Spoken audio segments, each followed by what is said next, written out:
पहाड़ों पर हो रही लगातार बर्फबारी ठंड के रिकॉर्ड बना रही है। कई जगहों पर अभी तापमान माइनस में और इस वजह से स्थानीय लोगों को परेशानी तो हो रही है, लेकिन सैलानियों की तादाद में इजाफा हो रहा है, जिससे स्थानीय कारोबारी जो हैं वो खुश हैं। खास बात यह है कि मौसम का यह मिजाज अभी कुछ दिनों तक यूं ही बना रहेगा। बर्फबारी के बाद कश्मीर का दिलकश नजारा। सफेद बर्फ के आगोश में घाटी की वादियां, पहाड़ों की खूबसूरती ने मोहा सैलानियों का मन। जम्मू कश्मीर के गुलमर्ग में एक बार फिर से बर्फबारी शुरू हो गई है। इस जगह को यूं ही धरती का जन्नत नहीं कहा जाता। कोई बर्फबारी के मजे ले रहा है तो कोई खूबसूरत तस्वीरों को कैमरे में कैद कर रहा है। कृषि से हर दिन, हर महीने, हर साल, इतना ही नहीं आपके रिटायरमेंट के लिए भी पैसे कमाना है, फिर देरी किस बात की। फ्रीडम ऐप को अब भी डाउनलोड कीजिए। सैलानियों के चेहरे को देखकर यही लग रहा है जैसे उनकी मुराद पूरी हो गई है।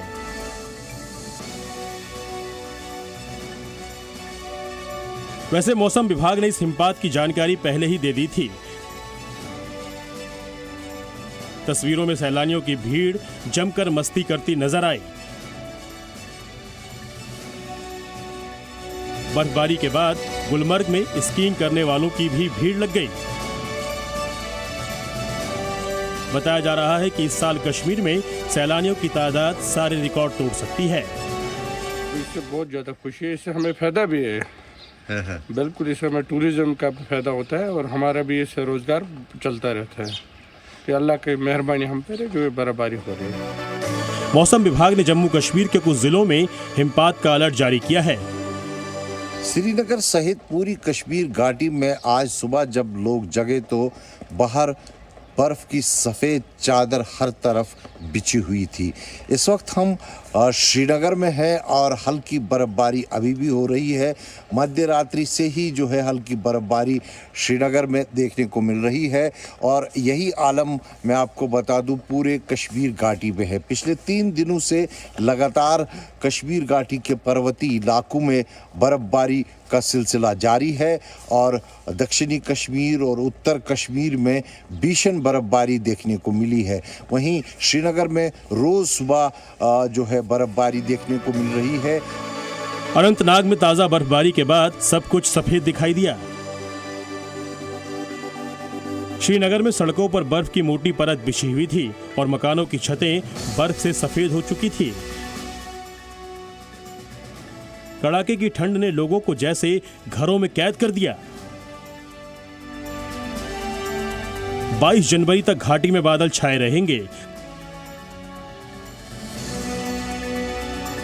जबकि 23 जनवरी से एक बार फिर हल्की बर्फबारी की संभावना जताई गई है।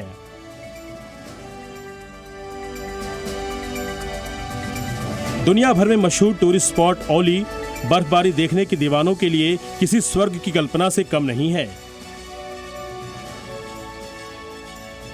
बर्फ की चादर ओढ़े इन ढलानों की खूबसूरती देखते ही बन रही है। यूं तो औली में पूरे साल सैलानियों का तांता लगा रहता है, लेकिन आजकल यहाँ की बात ही अलग है।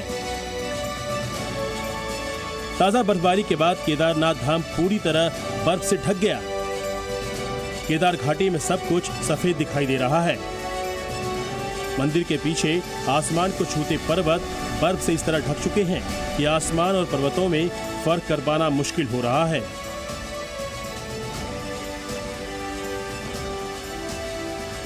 परिसर में बर्फ की मानो कालीन बिछ गई है और मंदिर के शिखर पर भी बर्फ दिखाई दे रहा है। सिर्फ केदार घाटी ही नहीं, इस वक्त उत्तराखंड में आस्था के धाम कुदरत की इस भेंट को स्वीकार कर रहे हैं। तुंगनाथ त्रियोगी नारायण में भी पहाड़ों पर जबरदस्त बर्फ गिरी है। इसके अलावा चमोली के ऊपरी इलाके भी बर्फबारी के बाद सफेद हो गए हैं। औली से पुष्कर चौधरी के साथ खालिद हुसैन, जी मीडिया, श्रीनगर। उत्तराखंड में भी कई जगहों पर बर्फबारी हुई है। केदारनाथ धाम, चमोली, उत्तरकाशी और जोशीमठ में भारी बर्फबारी हो रही है।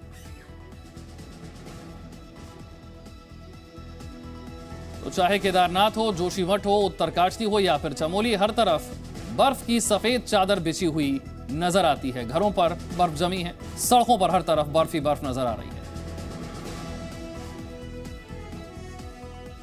बाढ़ की वजह से सर्बिया में आम जनजीवन बुरी तरह से प्रभावित है। सड़कों पर भारी जल जमाव है। भारी बारिश लोगों के लिए आफत बनकर आई।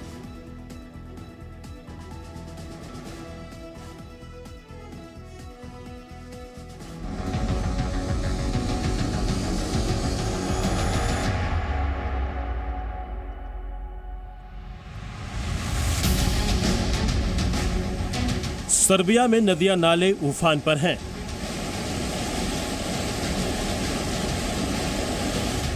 भारी बारिश से शहर पानी पानी हो गया है।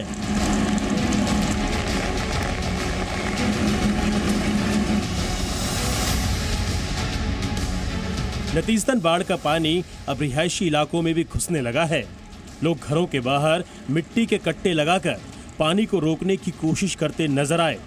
सर्बिया के दक्षिणी और दक्षिणी पश्चिमी इलाकों में हालात ज्यादा खराब हैं। यहाँ 7 कस्बों में आपातकाल की घोषणा कर दी गई है। रिहायशी इलाकों में जहां पानी किसी नदी की तरह बहता दिख रहा है, वहां तूफान से पहले तक सड़कें दिखाई देती थी, लेकिन लगातार बारिश के बाद नदी नहरों में उफान आ गया है। ड्रोन तस्वीरों में हर तरफ पानी ही पानी दिखाई दे रहा है। पानी कितना ज्यादा है इसका अंदाजा भी इन तस्वीरों से लगाया जा सकता है। मकानों की पहली मंजिल तक पानी बह रहा है। गाड़ियों की सिर्फ छतें दिख रही है और सैलाब उन्हें बहा ले जाने को तैयार है।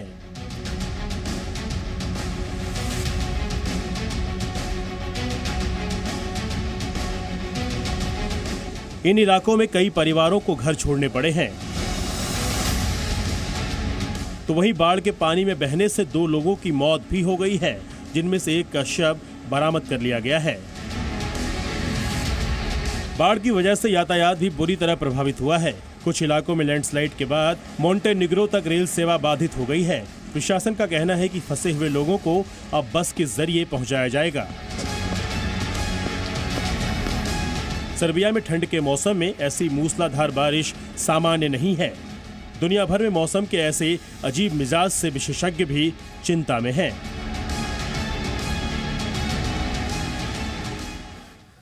कोसोवो में आई बाढ़ से भारी नुकसान हो रहा है और आने वाले कुछ दिनों में स्थानीय लोगों को राहत मिलती नजर भी नहीं आ रही। पानी घरों की छतों तक पहुंच चुका है। शहर की सड़कें नदियों में तब्दील हो गई हैं। बच्चों के प्लेग्राउंड, पार्क पानी में समा गए हैं। कोसोवो के उत्तरी और पश्चिमी इलाकों में इस वक्त यही हालात हैं। इससे पहले कि लोग कुछ समझ पाते, पानी तेजी से उनके घरों में भरने लगा और चंद मिनटों में पूरे इलाके को डुबा दिया। नतीजन लोगों को सारा सामान जहां की तहां छोड़कर निकलना पड़ा। कुछ लोग गाड़ियां लेकर निकलने की कोशिश करने लगे, लेकिन पानी इतना ज्यादा भर चुका था कि वो गाड़ी में ही फंस गए, जिसके बाद उन्हें रेस्क्यू करना पड़ा। भारी बारिश की वजह से आई बाढ़ ने कोसोवो में अब तक 50 से ज्यादा परिवारों को बेघर कर दिया है। इमरजेंसी सर्विसेज लगातार राहत और बचाव का काम कर रही हैं। कोसोवो के पीएम के मुताबिक ये बाढ़ दशकों से प्रकृति से हो रही छेड़छाड़ का नतीजा है। गनीमत है कि अब तक इस आपदा की वजह से किसी की जान नहीं गई है, लेकिन बाढ़ से हुआ नुकसान काफी ज्यादा है। मौसम विभाग ने चेतावनी दी है कि आने वाले दिनों में और बाढ़ आने की आशंका है। कृषि से हर दिन, हर महीने, हर साल, इतना ही नहीं आपके रिटायरमेंट के लिए भी पैसे कमाना है? फिर देरी किस बात की? फ्रीडम ऐप को अब भी डाउनलोड कीजिए।